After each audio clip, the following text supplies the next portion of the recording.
आखिरी प्रश्न।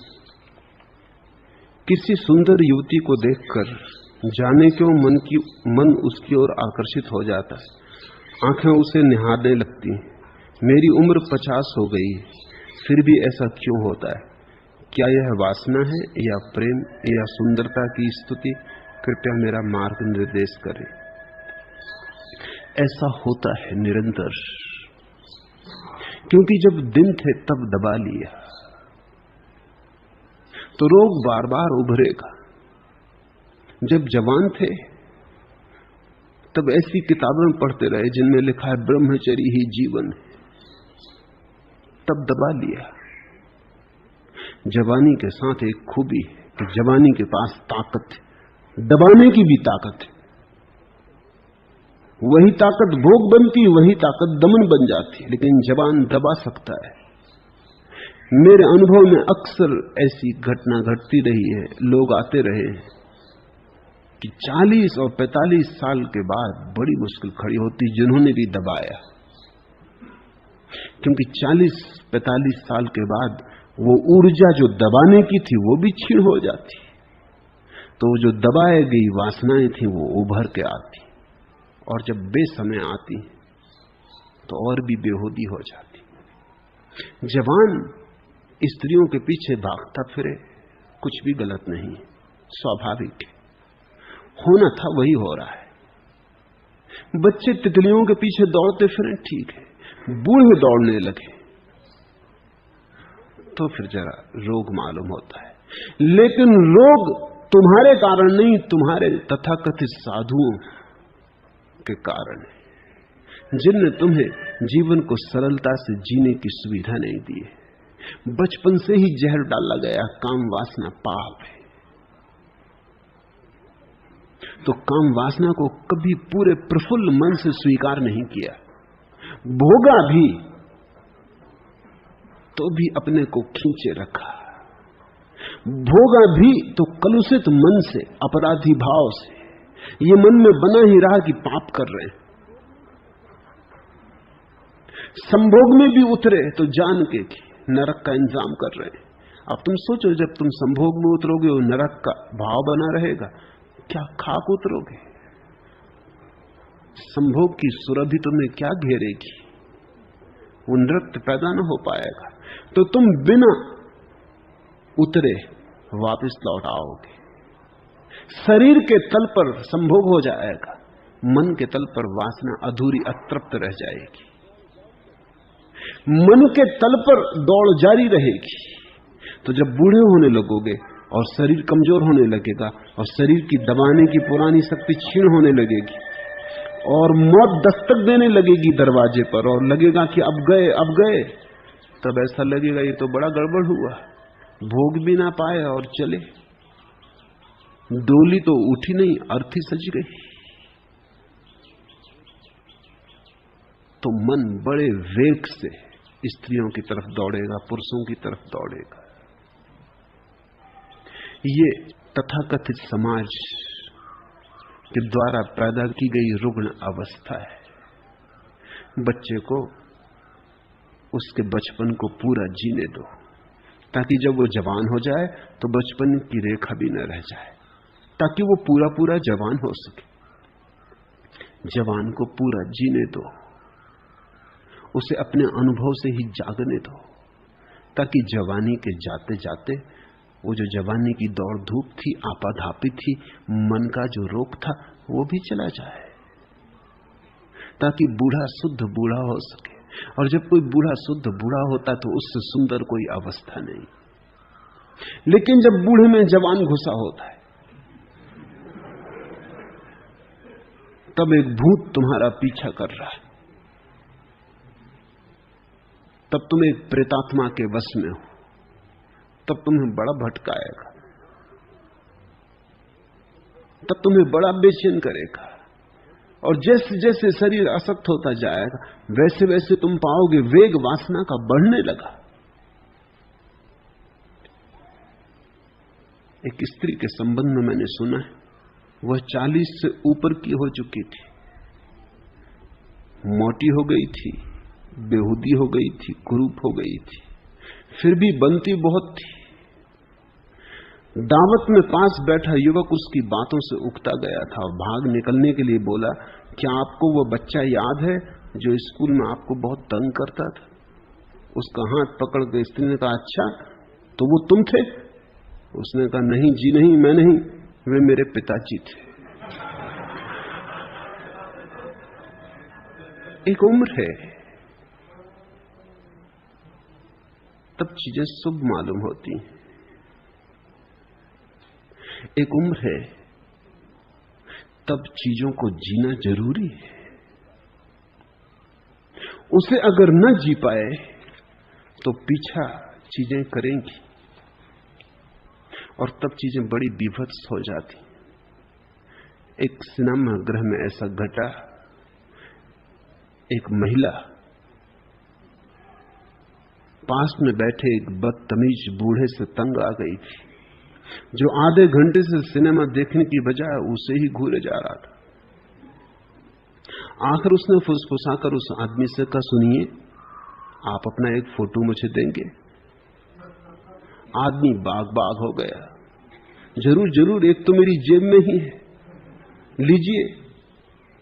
हाँ, क्या कीजिएगा मेरे फोटो का? उसने कहा, अपने बच्चों को डराऊंगी।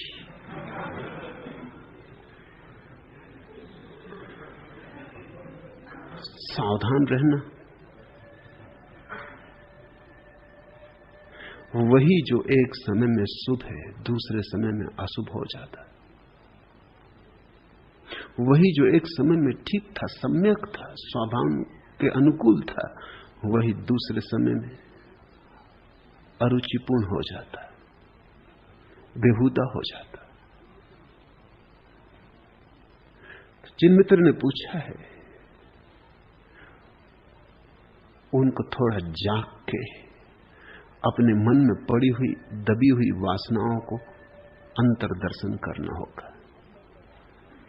अब मत दबाओ, कम से कम अब मत दबाओ। अभी तक दबाया उसका ये दुष्फल है। अब इस पर ध्यान करो, क्योंकि अब उम्र भी नहीं रही कि तुम स्त्रियों के पीछे दौड़ो, या मैं तुमसे कहूं तो उनके पीछे दौड़ो। वो बात जचेगी नहीं, वो तुमसे फोटो मांगने लगेंगी।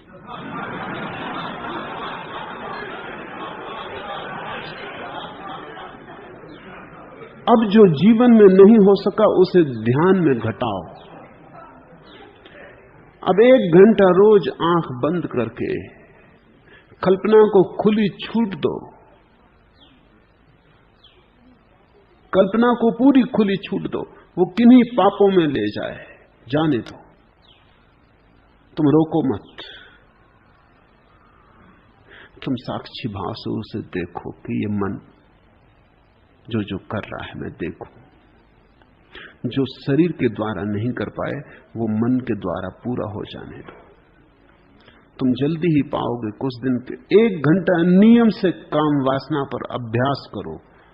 काम वासना के लिए 1 घंटा ध्यान में लगा दो।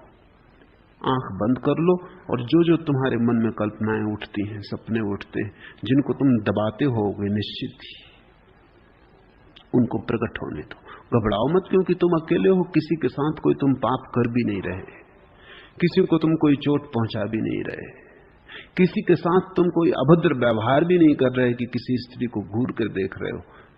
तुम अपनी कल्पना को ही घूर रहे हो, लेकिन पूरी तरह घूरो और उसमें कंजूसी मत करना। मन बहुत बार कहेगा कि अरे इस उम्र में ये क्या कर रहे हो। मन बहुत बार कहेगा कि ये तो पाप है। मन बहुत बार कहेगा कि शांत हो जाओ, कहां के विचारों में पड़े हो। मगर इस मन की मत सुनना। कहना कि 1 घंटा तो दिया है इसी ध्यान के लिए, इस पर ही ध्यान करेंगे। और 1 घंटा जितनी स्त्रियों को, जितनी सुंदर स्त्रियों को जितना सुंदर बना सको बना लेना। इस 1 घंटा जितना इस कल्पना भोग में डूब सको डूब जाना, और साथ साथ पीछे खड़े देखते रहना कि मन क्या क्या कर रहा है, बिना रोके, बिना निर्णय किए कि पाप है कि अपराध है। कुछ फिक्र मत करना। तो जल्दी ही 3-4 महीने के निरंतर प्रयोग के बाद हल्के हो जाओगे। वो मन से धुआं निकल जाएगा। तब तुम अचानक पाओगे बाहर स्त्रियां हैं, लेकिन तुम्हारे मन में देखने की कोई आकांक्षा नहीं रह गई। और जब तुम्हारे मन में किसी को देखने की आकांक्षा नहीं रह जाती, तब लोगों का सौंदर्य प्रकट होता है। वासना तो अंधा कर देती, सौंदर्य को देखने कहां देती। वासना ने कभी सौंदर्य जाना? वासना ने तो अपने ही सपने फैलाए, और वासना दुष्पूर है, उसका कोई अंत नहीं है, वो बढ़ती ही चली जाती। एक बहुत मोटा आदमी दर्जी की दुकान पर पहुंचा। दर्जी ने अचकन के लिए बड़ी कठिनाई से उसका नाप लिया, फिर 100 रुपए की सिलाई मांगी। वो वहां से बोले, टेलीफोन पर तो तुमने 25 रुपए सिलाई कही थी, अब 100 रुपए? हद हो गई, बेईमानी की भी कोई सीमा है। दर्जी ने कहा, महाराज वह अचकन की सिलाई थी, यह सामियाने की।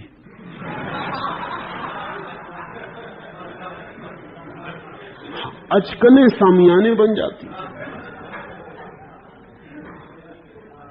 वासना फैलती ही चली जाती है, तंबू बड़े से बड़ा होता चला जाता। अचकन तक ठीक था,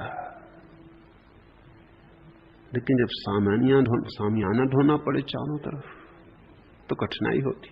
मैं अड़चन समझता हूं, लेकिन अड़चन का तुम मूल कारण ख्याल में ले लेना। तुमने दबाया है, तुमने दमन किया है, तुम गलत शिक्षा और गलत संस्कारों के द्वारा अभिशापित हुए हो। तुमने जिन्हें साधु महात्मा समझा है,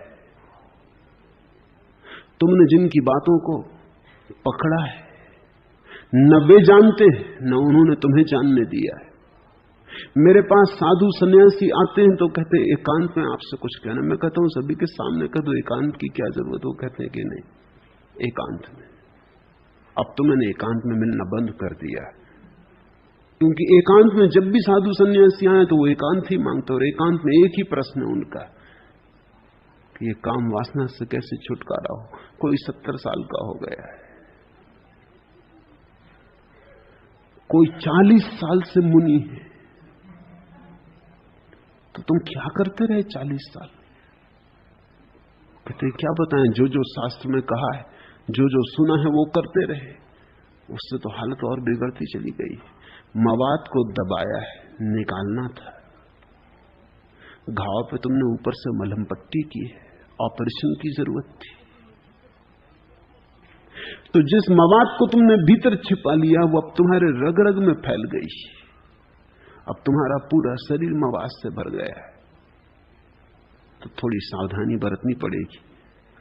ऑपरेशन से गुजरना होगा, और तुम ही कर सकते हो वो ऑपरेशन, कोई और कर नहीं सकता। तुम्हारा ध्यान ही तुम्हारी शल्य क्रिया होगी। तो अब 1 घंटा रोज तुम चकित होगे। अगर तुमने 1-2 महीने भी इस प्रक्रिया को बिना किसी विरोध के भीतर उठाए, बिना अपराध भाव के निश्चिंत मन से किया, तो तुम अचानक पाओगे धुएं की तरह कुछ बातें खो गई। महीने 2 महीने के बाद तुम पाओगे तुम बैठे रहते हो, घड़ी बीत जाती, कोई कल्पना नहीं आती, कोई वासना नहीं उठती। तब तुम अचानक पाओगे अब तुम चलते हो बाहर, तुम्हारी आंखों का रंग और अब तुम्हें सौंदर्य दिखाई पड़ेगा, क्योंकि सब सौंदर्य परमात्मा का सौंदर्य है। स्त्री का पुरुष का कोई सौंदर्य होता है? फूल का पत्ती का कोई सौंदर्य होता है? सौंदर्य कहीं से भी प्रकट हो, सौंदर्य परमात्मा का है, सौंदर्य सत्य का है। लेकिन सौंदर्य को देख ही वही पाता है जिसने वासना को अपनी आंख से हटाया। वासना का पर्दा आंख पर पड़ा रहे, तुम सौंदर्य थोड़ी देखते हो। सौंदर्य तुम देख ही नहीं सकते। वासना कुरूप कर जाती सभी चीजों को। इसलिए तुमने जिसको भी वासना से देखा वही तुम पे नाराज हो जाता है। कभी तुमने ख्याल किया, किसी स्त्री को तुम वासना से देखो वही बेचैन हो जाती, किसी पुरुष को वासना से देखो वही थोड़ा उद्विग्न हो जाता है। क्योंकि जिसको भी तुम वासना से देखते हो उसका अर्थ क्या हुआ? उसका अर्थ हुआ कि तुमने उस आदमी या उस स्त्री को कुरूप करना चाहा। जब भी तुम किसी को वासना से देखते हो उसका अर्थ हुआ कि तुमने किसी का साधन की तरह उपयोग करना चाहा, तुम किसी को भोगना चाहते हो। और प्रत्येक व्यक्ति साध्य है, साधन नहीं है। तुम किसी को चूसना चाहते हो, तुम किसी को अपने हित में उपयोग करना चाहते हो, तुम किसी के व्यक्तित्व को वस्तु की तरह पद्धलित करना चाहते हो। वस्तुओं का उपयोग होता है, व्यक्तियों का नहीं। लेकिन जब तुम वासना से किसी को देखते हो, व्यक्ति खो जाता है, वस्तु हो जाती है। इसलिए वासना की आंख को कोई पसंद नहीं करता है। जब वासना खो जाती तो सौंदर्य का अनुभव होता है, और जब सौंदर्य का अनुभव होता है तो तुम्हारे भीतर प्रेम का आविर्भाव होता है। प्रेम उस घड़ी का नाम है जब तुम्हें सब जगह परमात्मा और उसका सौंदर्य दिखाई पड़ने लगता है। तब तुम्हारे भीतर जो ऊर्जा उठती, जो अहिर्निश गीत उठता है, वही प्रेम। अभी तो तुमने जिसे प्रेम कहा है, उसका प्रेम से कोई दूर का भी संबंध नहीं। वो प्रेम की प्रतिध्वनि भी नहीं, वो प्रेम की प्रतिछाया भी नहीं, वो प्रेम का विकृत रूप भी नहीं है। वो प्रेम से बिल्कुल उल्टा है। इसलिए तो तुम्हारे प्रेम को घृणा बनने में देर कहां लगती। अभी प्रेम था, अभी घृणा हो गई। एक क्षण पहले जो मित्र था, क्षण भर बाद दुश्मन हो गया। क्षण भर पहले जिसके लिए मरते थे, क्षण भर बाद उसको मारने को तैयार हो गए। तुम्हारा प्रेम प्रेम घृणा का ही बदला हुआ रूप मालूम पड़ता है। प्रेम सिर्फ तुम्हारी बातचीत है। प्रेम तो उनका अनुभव है जिनकी आंख से वासना गिर गई, जिन्हें सौंदर्य दिखाई पड़ा, जिससे सब तरफ उसके नृत्य का अनुभव हुआ, जिस सब तरफ परमात्मा की पग ध्वनि सुनाई पड़ने लगी। फिर प्रेम का आविर्भाव होता है। प्रेम यानी प्रार्थना, प्रेम यानी पूजा, प्रेम यानी अहोभाव, धन्यता, कृतज्ञता। नहीं, अभी तुम्हें प्रेम का अनुभव नहीं हुआ। अभी तो तुमने वासना को भी नहीं जाना, प्रार्थना को तुम जानोगे कैसे? वासना को जानो ताकि वासना से मुक्त हो जाओ। जब मैं निरंतर तुमसे कहता हूं वासना को जानो, तो मैं यही कह रहा हूं कि वासना को मुक्त होने का एक ही उपाय है, उसे जान लो। जिससे हम जान लेते हैं उसी से मुक्ति हो जाती। सत्य बड़ा क्रांतिकारी है। जान लेने के अतिरिक्त और कोई रूपांतरण नहीं। आज इतना ही।